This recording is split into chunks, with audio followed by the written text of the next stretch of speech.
Hi friends, బీరకాయ కూర చేస్తున్నానండి. బీరకాయ మెంతం కూర. 2 టేబుల్ స్పూన్లు ఆయిల్ వేసుకోవాలండి. 5 లీటర్ కిందండి. పోపు వేసుకుందామండి. ఫస్ట్ జీలకర్ర, ఆవాలు,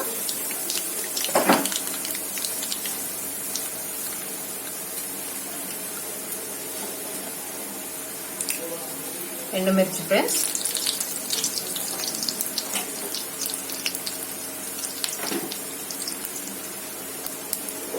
ఇప్పుడు పోపు మంచిగా ఇదైంది కదండి. ఇందులో కరివేపాకు, పచ్చిమిర్చి, మెంతులు కూర. చిన్న మెంతం అయితే టేస్ట్ బాగుంటుందండి. ఒక చిన్న సైజు ఉల్లిపాయ బాగా కలుపుకోవాలండి.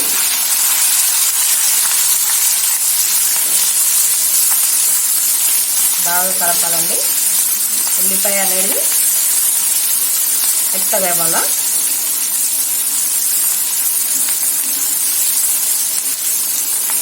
చూడండి ఫ్రెండ్స్, బాగా వేగింది కదా. ఇప్పుడు ఫ్రెష్ అండి, ఇప్పుడే నూరు వేసుకున్నాను. అప్పటికప్పుడు నూరు వేసుకుంటే ఆ టేస్టే వేరండి. చూడండి, బాగా వేగిపోయింది. తగినంత ఉప్పు అండి, టేస్ట్కి సరిపడా వేసుకోండి. ఓకేనా ఫ్రెండ్స్, బాగా కలుపుకోవాలండి. ఉప్పు అంతా కలిసే వరకు. చికెన్ పసుపు అండి, తగినంత వేసుకోండి. పసుపు వేసి బాగా కలిపాక బీరకాయ అండి,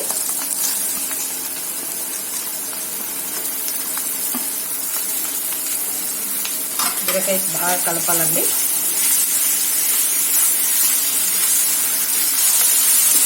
చూడండి ఫ్రెండ్స్, బాగా కలుపుకున్నాను. ఇప్పుడు ఒక 2 మినిట్స్ మూత పెట్టి వదిలేద్దామండి.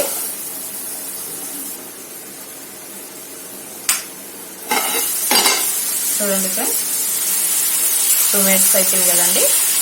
ఇప్పుడు ఒక చిన్న సైజు టమాటా వేసుకోవాలండి. టమాటా వేసి బాగా కలుపుకోవాలి. ఎందుకంటే బీరకాయ ఆల్రెడీ స్వీట్నెస్ ఉంటుంది. ఆనియన్ వేసాం, మళ్ళీ టమాటా ఇంకా స్వీట్నెస్ అవుతుంది కర్రీ. అందుకే ఒక చిన్న సైజు టమాటా వేసుకోవాలి. ఓకే, టమాటా వేసాం కదండి. ఇప్పుడు బాగా కలుపుకొని ఒక 2 మినిట్స్ చాలండి. 2 మినిట్స్ మూత. టమాటా బాగా మగ్గాలి కదండి. చూడండి ఫ్రెండ్స్, టమాటా కాస్త మగ్గింది. ఇప్పుడు కారం పొడి వేసుకున్నాం ఫ్రెండ్స్.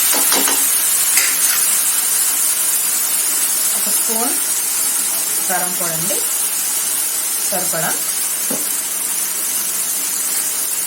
1 స్పూన్ ధనియాల పొడి అండి వేసుకొని బాగా కలుపుకోవాలండి.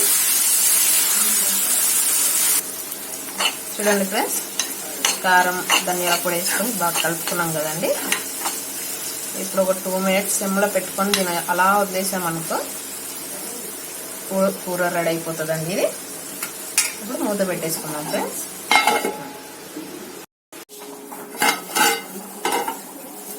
ఓకే ఫ్రెండ్స్, ఆయిల్ చూడండి, అంటుకోదండి అస్సలు, పైకి అలా తింటుందండి.